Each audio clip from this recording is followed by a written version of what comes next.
Boa noite. Hoje o Lugar da Fala vai falar dos leilões dos aeroportos e temos aqui na bancada meu colega Cláudio Oste. Olá, boa noite, Cláudio. Olá, boa noite, nosso entrevistado, Gerson Guariente, que você agora vai apresentá-lo com mais delicadeza, né? E o nosso convidado super especial, o Gerson Guariente, ele que é engenheiro e que esteve envolvido em praticamente, acho que todas as discussões aí, especialmente do aeroporto aqui de Londrina, né? Dividimos várias informações, ele sempre nos abastecendo aí com muitas informações, os detalhes todos que vinham acontecendo, e nesse momento que a gente teve o leilão aí dos 22 aeroportos que renderam ao governo federal 3,3 bilhões de reais, um ágio de 9.000%, enfim, que teve a grande vencedora, a CCR, né? Na verdade, a Companhia de Participação em Concessões, que acho que é uma empresa criada para participar desses leilões, que faz parte do grupo CCR. E tinha, antes, a gente até discutia esse assunto, existe uma dúvida muito grande se teria esse interesse pelo aeroporto aqui de Londrina, até porque estava num bloco meio esquisito, mas foi um leilão de sucesso, mais de 2 bilhões, só o Bloco Sul, e agora a gente vai colher as consequências, vamos dizer assim, desse leilão. E eu queria abrir esse nosso bate-papo, primeiro falando boa noite oficial para o Gerson, tudo bem? Obrigada por estar aqui. Boa noite, muito obrigado pelo convite, pela consideração. A gente vem fazendo um trabalho muito dedicado na sociedade civil nesses últimos anos. Um dos assuntos da pauta era o aeroporto de Londrina, transformar esse ativo numa ferramenta de desenvolvimento, né? Nós começamos, eu estava fazendo conta outro dia, já perdi, isso é 12, 13 anos atrás, que eu comecei a me envolver nessa conversa específica do aeroporto, fui várias vezes a Brasília conversar com o pessoal da Infraero, tomamos aquelas tradicionais canseiras de órgãos públicos, né? E hoje eu acho que nós somos premiados com um resultado, assim, eu vou dizer, espantoso da proposta vencedora, né? Mas estamos muito animados. Eu acho que a gente, como sociedade civil, como Londrina, como londrinenses, nós subimos alguns degraus. A gente vinha devagarinho, escalando, e eu acho que a gente chegou num patamar que eu acho que vai ser muito interessante. Mas, principalmente, muito obrigado. E, Gerson, eu queria já começar te perguntando o seguinte, por que dessa alegria? Você sabe que quando saiu esse resultado, eu recebi algumas pessoas que mandaram para mim assim, mas a Infraero não era boa? Nossa, e aí a gente senhora. fica com essa pergunta assim, o que muda com isso? Por que você está tão feliz e você acha que a gente tem que comemorar? Primeiro porque nós vínhamos fazendo um trabalho muito difícil, né? Isso não aparece muito, vamos dizer, detalhadamente para a sociedade em geral. Quando nós resolvemos, ou quando a gente escolheu resolver a questão do aeroporto, ou transformar o aeroporto em alguma coisa realmente significativa, como uma grande oportunidade de desenvolvimento para Londrina, nós fomos atrás de ver qual era a situação do aeroporto. E, para comparar alguma coisa para vocês, o sítio aeroportuário, na mão da União, se resumia àquela pracinha que tinha ali na frente. O resto de todo o entorno, de todo o sítio aeroportuário, onde estava a pista, onde estava terminal de passageiro, aqueles hangares que são usados pelo Aeroclube, por gente lá, nada estava na mão da União, ou seja, não existia, não estava oficializado absolutamente nada. Então, começou-se um trabalho de formiguinha, de entender o que precisava, fazer o levantamento de todos os lotes, separar esses lotes, ver de quem que era, por que não estava registrado, passar na mão da União, convencer eventualmente a prefeitura, cartório de registro de imóveis, etc., até você conseguir entender todo esse processo. Quando a gente conseguiu entender, conseguiu mais ou menos fazer vamos falar assim, um acordo. Na verdade, não é um acordo, a gente pressionou muito a Infraero para eles fazerem um projeto para valer para o aeroporto de Londrina, para não ser mais um na lista deles. Nós ficamos com basicamente dois trabalhos. Nós, sociedade londrinense e o município, tínhamos que entregar o sítio aeroportuário resolvido, ou seja, o que faltava de área, terminar de fazer os registros, fazer as desapropriações das novas áreas que eles colocavam como importantes para fazer o aumento do aeroporto, e a nossa contrapartida daí seria uma série de obras e melhorias para o aeroporto. Então, isso aí ficou mais ou menos combinado que em torno de 2015, 2016, a gente teria as conclusões dos dois lados. A gente terminaria de fazer a questão das desapropriações. A Infraero já tinha, em 2011 e 2012, um projeto básico de diretriz para recomposição do aeroporto. Então, mais ou menos estava combinado aí que em torno de 2016 começariam a ser feitas as obras de melhoria que a gente tanto precisa, né? Então, por exemplo, começar com a instalação do bendito do ILS, né, que vocês, a Raquel principalmente, trabalhou anos na emissora de rádio, cada intervalo tinha olha, nós precisamos do ILS, etc. Tal. Aí a gente tem aquelas coisas maravilhosas, né, que o ILS chegou a estar aqui em Londrina para ser instalado, e daí, por aqueles motivos que a gente não consegue entender, e eu acho que nem quer entender, está instalado lá em Joinville. Né? Não instalaram aqui em Londrina, instalaram em Joinville.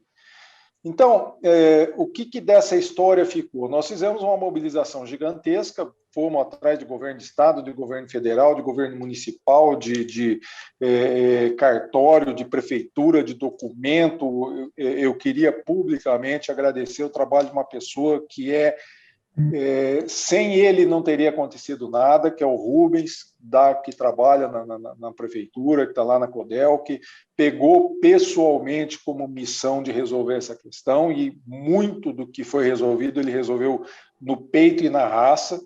Tá? Ele é o cara que fez acontecer.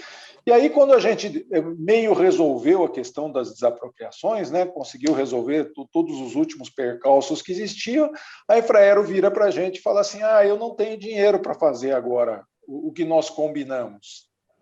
Cara, você fica olhando assim e fala, puxa vida, a gente fez a nossa parte, né? Nós fizemos a nossa parte, a gente se envolveu, a gente resolveu a questão. E quando veio o anúncio da possibilidade da concessão do aeroporto, acendeu a chaminha de novo, né? Opa, peraí, vamos ver como a coisa vai acontecer. Então, a gente tinha uma primeira grande preocupação, que era a concessionária que fosse assumir, ou a forma como fosse colocada a concessão, no mínimo, comportasse os compromissos que a Infraero tinha assumido com a cidade, né? E se possível, mais alguma coisa. Né? Então, a gente também fez um trabalho, de novo, de retaguarda, vai lá, conversa com o novo governador, porque cada vez que muda o governador, depois muda o secretário, daí muda o chefe de gabinete, e muda não sei quem, você tem que contar tudo, a história, tudo de novo. Né? A gente conseguiu convencer, principalmente o governador de estado e os secretários, se envolveram numa luta forte junto conosco para garantir que essas obras acontecessem. Né? Quando saiu o edital lá, final, basicamente, de 2019, começo de 2020, se consolidaram essas obras, né, os projetos que tinham que acontecer, a gente respirou um pouco mais fundo, aí entrou essa bendita dessa pandemia, e aí a gente começou a olhar de novo, talvez não vá acontecer, o movimento dos aeroportos despencou, a importância dos aeroportos foi a zero, né? E, Gerson, até te interrompendo um minuto, esse foi um assunto que até conversei com você à época, né, sobre a questão do aeroporto, se haveriam interessados. Né? A gente fez uma sondagem, até porque a gente estava conversando sobre esse assunto, a gente trouxe esse assunto para o lugar da fala, e você comentava, bom, a gente tem dois cenários, né? Ou a gente vai ter um ágio imenso, porque vão enxergar nisso uma grande oportunidade de fazer investimento, ou então a gente vai ter um total desinteresse, a gente vai para o 8 ou 80. E acabou consumando isso, né? Realmente, esse valor parece que acho que surpreendeu até o próprio governo. Eu tinha feito um comentário agora há pouco, se chegou a falar em grandes ágios, né? Quando a gente falava no 8, né, de por tudo ou nada, o pessoal estava falando em ágios ou valores de outorga em torno de 300 milhões, 400 milhões para o Bloco Sul. Né? Esses 2 bilhões foram completamente fora de qualquer avaliação mais otimista que pudesse acontecer. Na minha visão, eu acho, e agora vou olhar com a minha experiência de empresário, com a minha experiência de analisar negócios, verificar a viabilidade de negócios, só se faz uma jogada dessa quando você tem uma leitura muito diferente da leitura que foi feita, por exemplo, pela ANAC para esse Bloco Sul. Tá? Então, quem ganhou a concorrência, a CCR ganhou a concorrência, vai cumprir agora as formalidades para finalizar, com certeza traçou uma estratégia muito diferente da que vinha correndo aí no boca a boca, né? Aquela, vai pegar os aeroportos do Sul e daí vai ganhar dinheiro em Curitiba e Foz e o restante vai meio carregado, né? A gente tem uma situação mais ou menos similar do nosso aeroporto e o de Navegantes em relação a movimentos, são aeroportos que, bem administrados, são equilibrados, Joinville está pertinho, mas o Bacaxeria é um aeroporto que provavelmente numa situação normal não dê resultado, e os 3 aeroportos do interior do Rio Grande do Sul, Uruguaiana, Pelotas e Bagé, são aeroportos assim, para a gente comparar, tá? Quase que com um movimento igual do 14 bis aqui em Londrina. Então, mas, Gerson, deixa eu dar uma apimentada. Eu sei que você está otimista, mas o grupo, a Companhia de Participações em Concessões do Grupo CCR, é o mesmo grupo, né, envolvido em um monte de problemas nos últimos anos no Brasil. No caso da CCR aqui, sobre essa questão do pedágio, que chegou a fazer um acordo de leniência de 750 milhões de devolução, porque eles fizeram muita coisa errada, e isso ficou comprovado, e as demais empresas também envolvidas em todos esses escândalos que foram mostrados pela Lava Jato. Que garantia a gente tem que essas empresas que compõem esse grupo, que agora vai administrar esse lote sul, vão cumprir o mínimo de exigências, que, por exemplo, se for feito igual foi feito o pedágio no Paraná, eles estão devendo obras até hoje, depois de 30 anos, quer dizer, é um absurdo. Eu vejo assim, acho que eu não devo entrar na análise do passado da empresa. Eu acho que vamos dar o direito de todo mundo se arrepender do que fez e de repente, começar a fazer alguma coisa de forma séria. Né? A gente também teria que olhar por esse passado, o que a CCR fez na Via Dutra, ligando São Paulo ao Rio de Janeiro, é serviço de primeiro mundo. Tá? Se a gente voltar aí 15 anos atrás e pegar a imagem ou rodar, ou se a gente teve a oportunidade de rodar na Dutra e rodar hoje, nós estamos falando de 2 mundos completamente diferentes. Né? Então, só estou fazendo um paralelo histórico aí, mas não quero entrar nesse mérito, até porque eu não tenho, eu acho que, condições de fazer esse tipo de avaliação. O que eu olho é o seguinte, Cláudio, esse depósito que será feito do pagamento da outorga será feito à vista. Tá? Ninguém vai depositar quase 3 bilhões de reais à vista para tentar não ganhar dinheiro. Tá? Eu até digo o seguinte, se você pegar o valor que está sendo pago lá no Bloco Norte, que eu acho que é de 300 e poucos, 400 milhões de reais, Eu até digo o seguinte, para um porte de negócios que essas empresas têm, você até arriscaria perder 400 milhões. Você não vai perder 3 bi. Tá? Não vejo essa possibilidade. Você tem mais uma questão. Nos 3 primeiros anos, eles têm que fazer todas as obras, que estão as mínimas. Né? Então, nós estamos falando aqui em Londrina em 400 milhões, nas obras, nos 4 aeroportos do estado do Paraná, eles têm que investir mais 1,5 bilhão. Né? E nos outros aeroportos, se não me engano, é alguma coisa em torno de mais 2 bilhões de reais, se não me engano. Então, nós estamos falando aí que nos próximos 3 anos, entre a data que nós estamos agora até final de ano de 2024, esse pessoal vai pôr 3 bi de outorga e vai investir mais 3 bi de obras. Então, nós estamos falando em 6 bilhões. Tá? Tem garantia? Vou falar assim, se o cara quiser romper o contrato, ele rompe. Tá?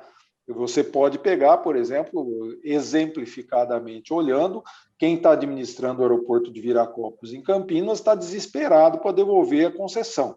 Né? Fez um investimento gigante, não rolou o que se esperava, provavelmente tem algum outro tipo de problema interno na empresa que não permite que ela ache uma alternativa para isso, está tentando devolver a concessão. Pode acontecer. Tem um aeroporto no Nordeste também que está na mesma situação, né? Parece que sim, parece que sim. Mas eu procuro, inclusive a tarde estava brincando, que o pessoal foi me perguntando as coisas, eu sempre tenho um viés um pouco mais otimista. Eu acho que, bem ou mal, eu gosto de acreditar que as coisas possam dar certo. Né? E eu fiz eu não estava longe do meu radar, me perguntaram hoje cedo, antes do leilão, quem que poderia ganhar o leilão, e eu apostaria em qualquer uma das 3 grandes operadoras internacionais que está no Brasil. A Fraport, a Swiss Airport ou a AENA, que estavam rodando, e que eram as empresas que estavam, vamos dizer, mais próximas de fazer negócio aqui. Tá? Nenhuma delas, pelo menos que eu tenha identificado, se apresentou.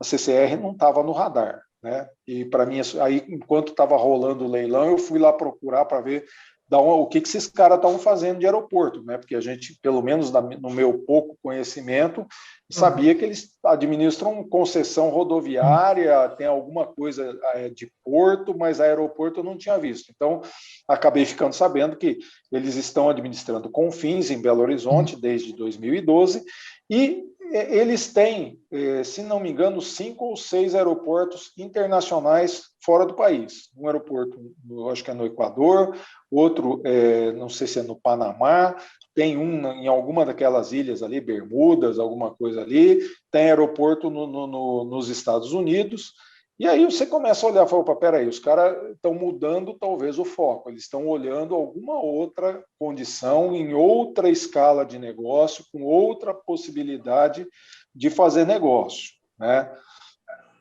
Então, se responder sinceramente para você, tem garantia? A garantia é o quanto eles botaram na frente. De repente, se esse valor que botaram na frente não é significativo, pode não ser uma garantia.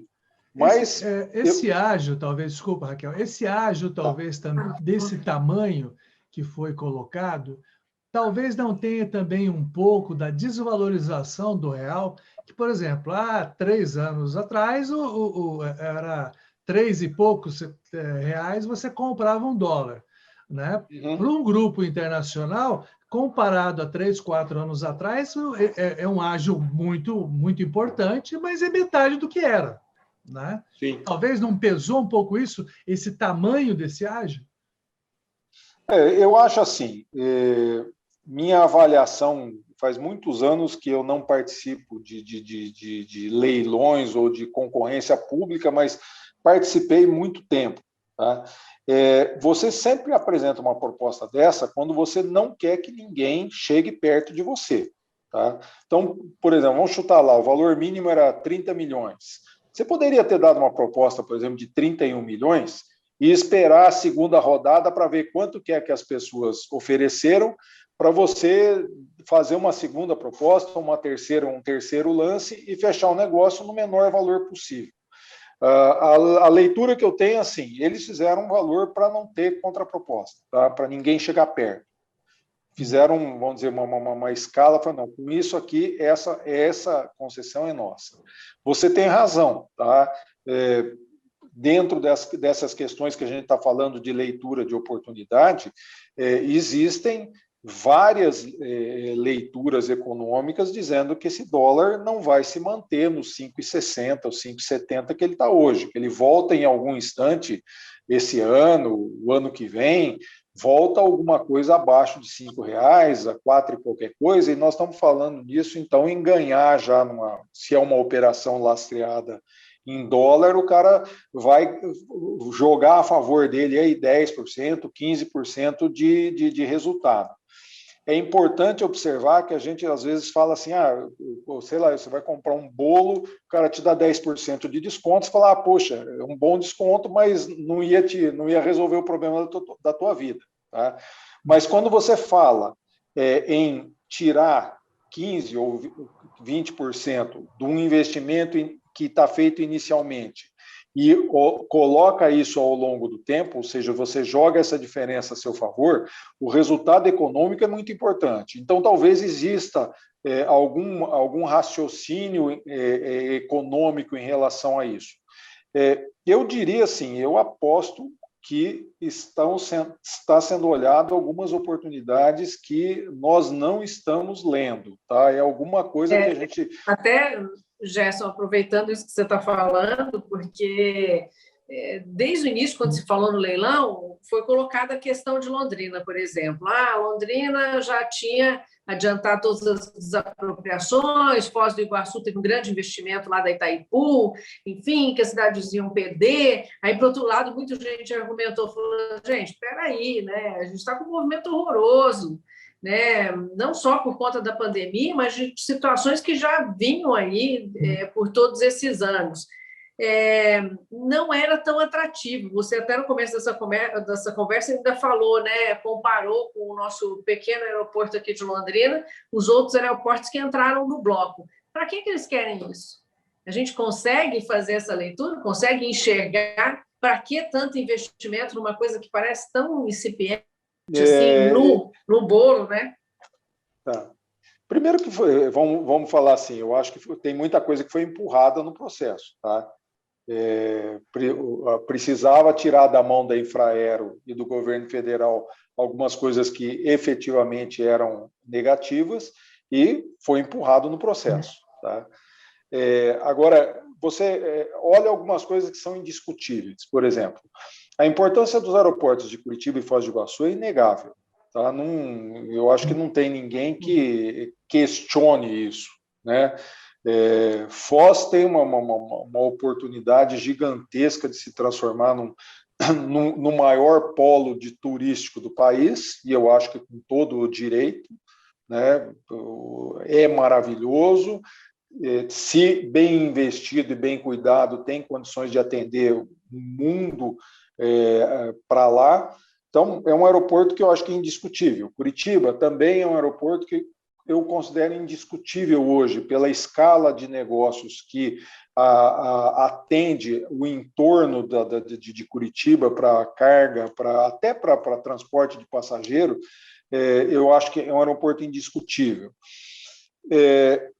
Londrina, de tudo que a gente estudou, etc., eu acho que se o aeroporto for melhor, nós vamos ter um retorno para o investimento deles muito grande. Tá?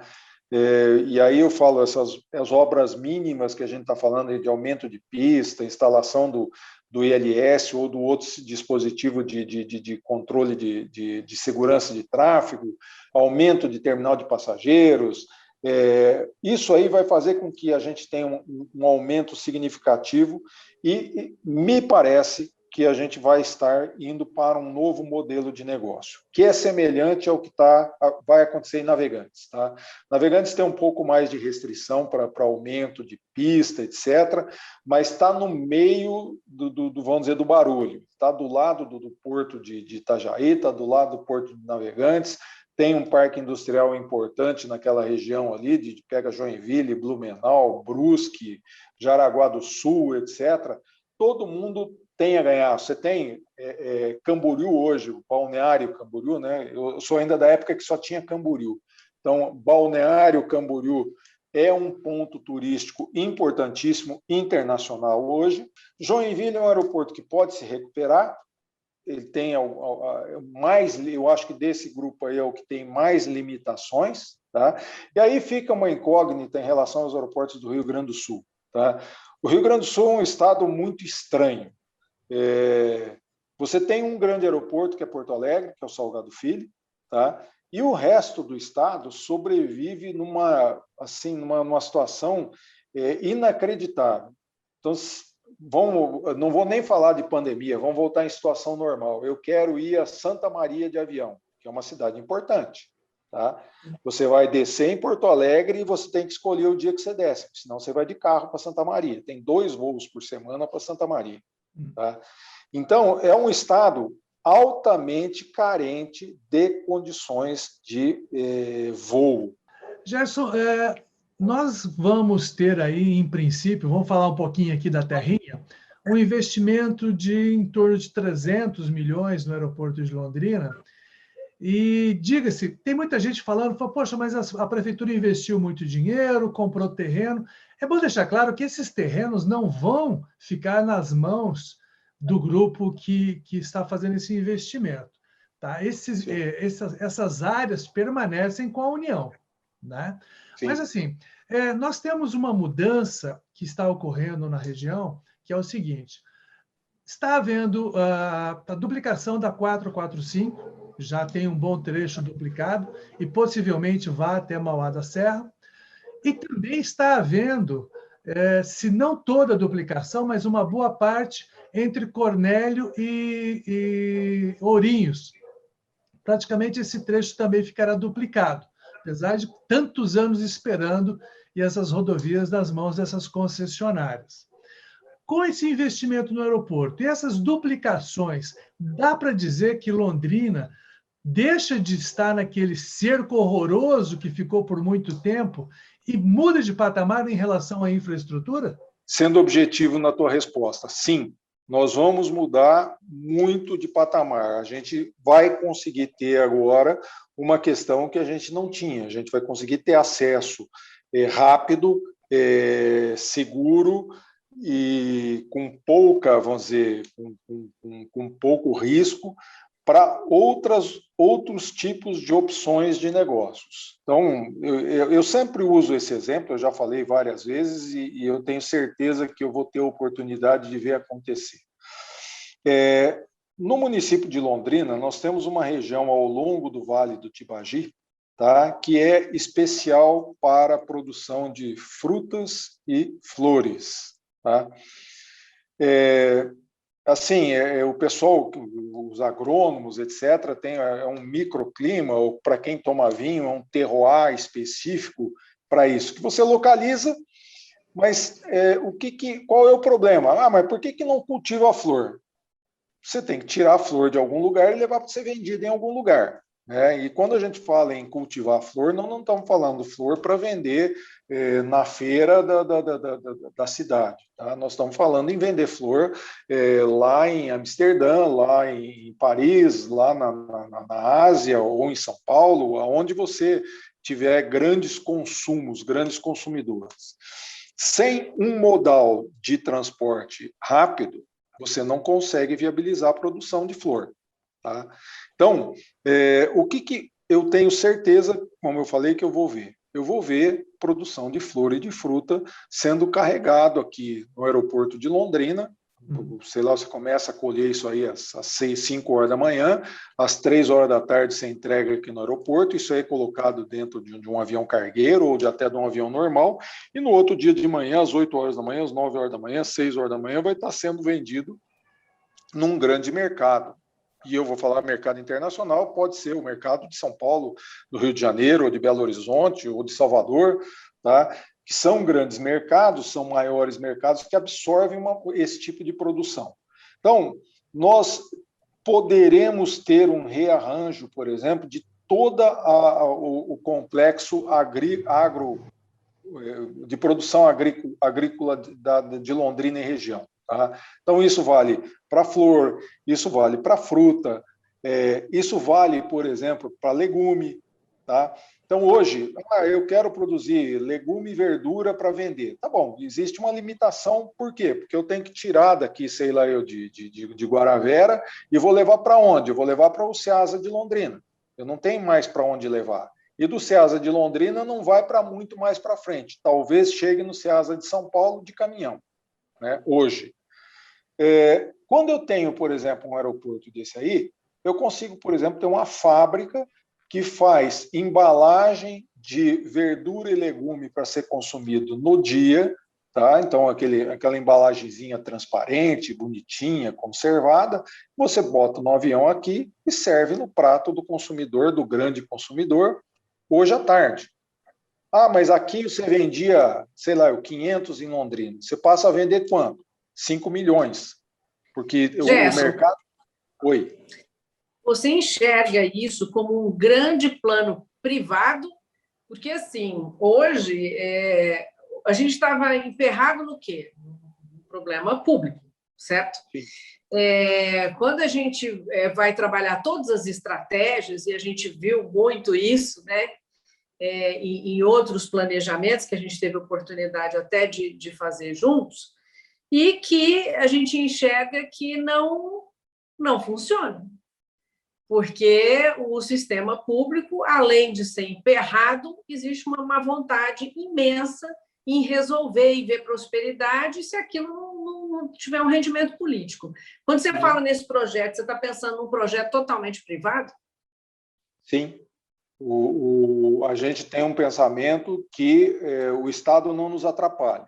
Tá? Então, qual é o objetivo? É criar, dentro da estrutura do Estado, vamos dizer, uma sistemática que ele não atrapalhe o processo.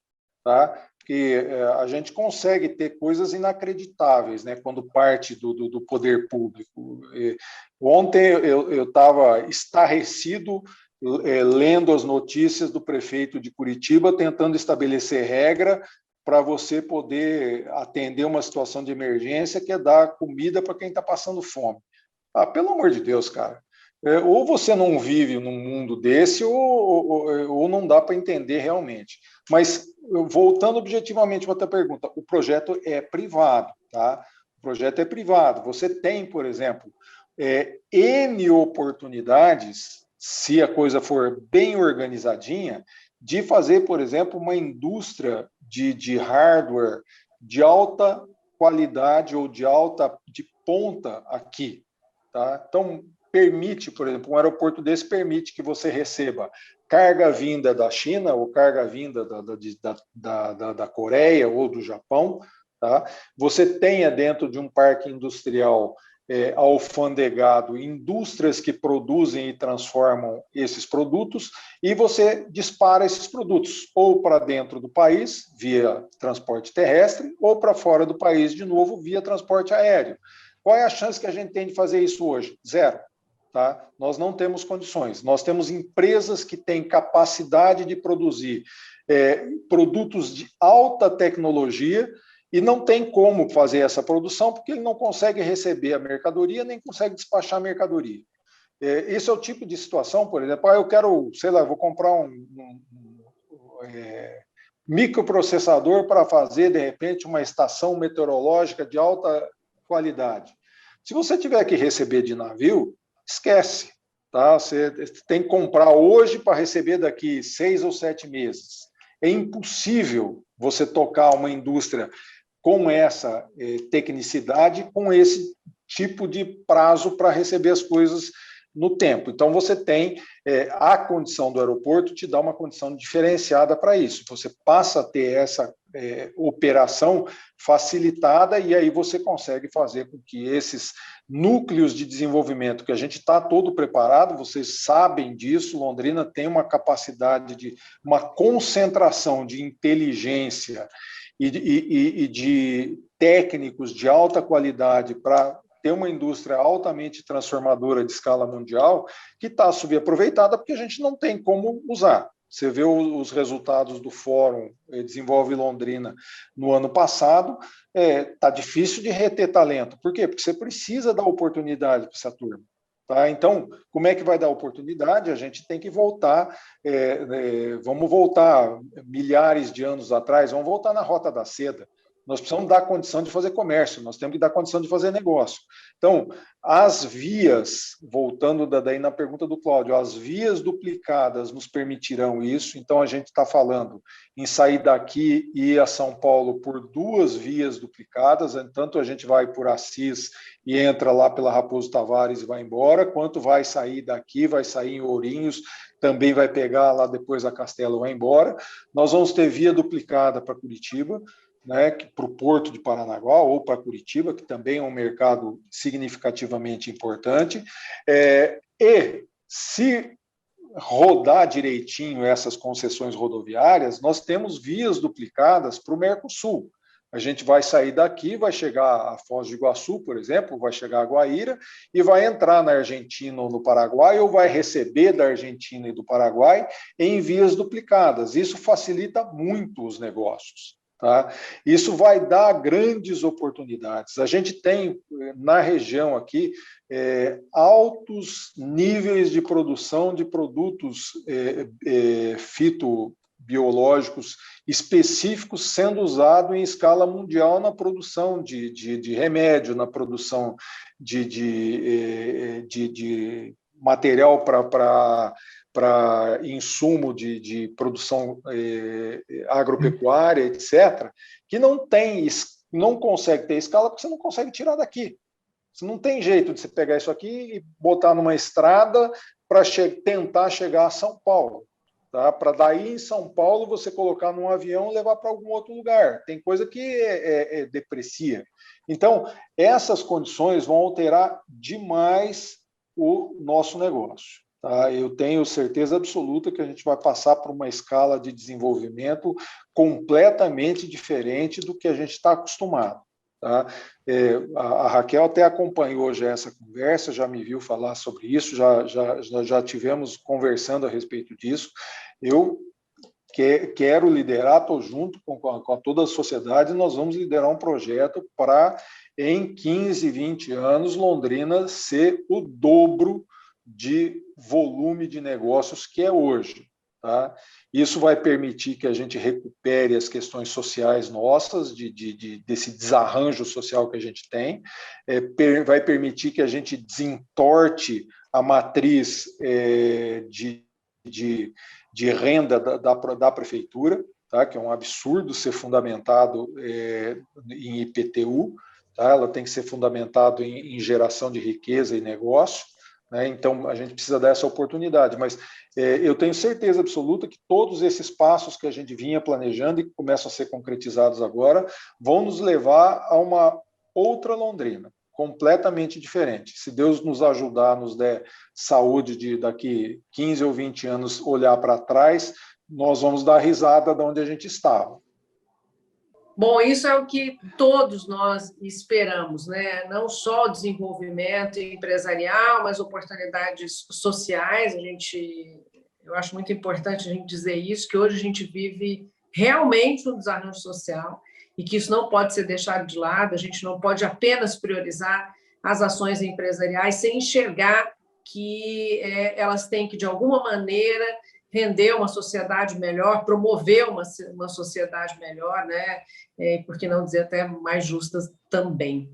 Vamos ver aí se esse investimento todo, né, que todo mundo duvidou e agora chegou aí nos mais de 2 bilhões só com essa compra aqui do Bloco Sul, possa realmente dar um upgrade, mudar completamente esse perfil que a gente vem esperando tanto, né? É até bom, hoje eu conversava sobre a cidade de Ribeirão Preto com algumas pessoas e a gente até comparava algumas situações de desenvolvimento. Claro, eles vivem, como nós, o impacto todo da pandemia, mas eles encontraram em 10 anos muito mais riquezas de desenvolvimento do que Londrina encontrou, né? Então, a gente realmente precisa encontrar essa rota. Quero agradecer muito o nosso convidado, Gerson Guariente, sempre contribuindo aí com as suas informações, com o seu ânimo, com o seu otimismo. Obrigada, Gerson. Obrigado a vocês pela oportunidade. Continuo à disposição para a gente conversar, trocar ideia, receber, de repente, críticas, né? Mas estar à disposição para a gente escutar todo mundo e a gente conseguir construir uma cidade justa e uma cidade equilibrada, porque esse, eu acho que é o grande compromisso que nós temos, de recuperar esse equilíbrio social que a cidade tanto precisa. Com certeza. Cláudio, muito obrigada. Eu gosto quando a Raquel faz o encerramento, que sempre tem uma coisa mais positiva, mais para cima, entendeu? Ela levanta a bola. E eu queria convocar você para se inscrever no canal, se você ainda não se inscreveu. E se já se inscreveu, convide os amigos, que estamos crescendo muito o canal e em breve estaremos com mais de 1.000 inscritos. E se tudo correr bem, a semana que vem, começamos uma nova etapa, fazendo programas ao vivo. Até a próxima. É isso mesmo. Vai lá no sininho, marca para nos acompanhar, convida a família toda para curtir, para nos seguir, porque a nossa meta é essa, né? Fazer o programa ao vivo e com a sua participação. Obrigada, até a próxima.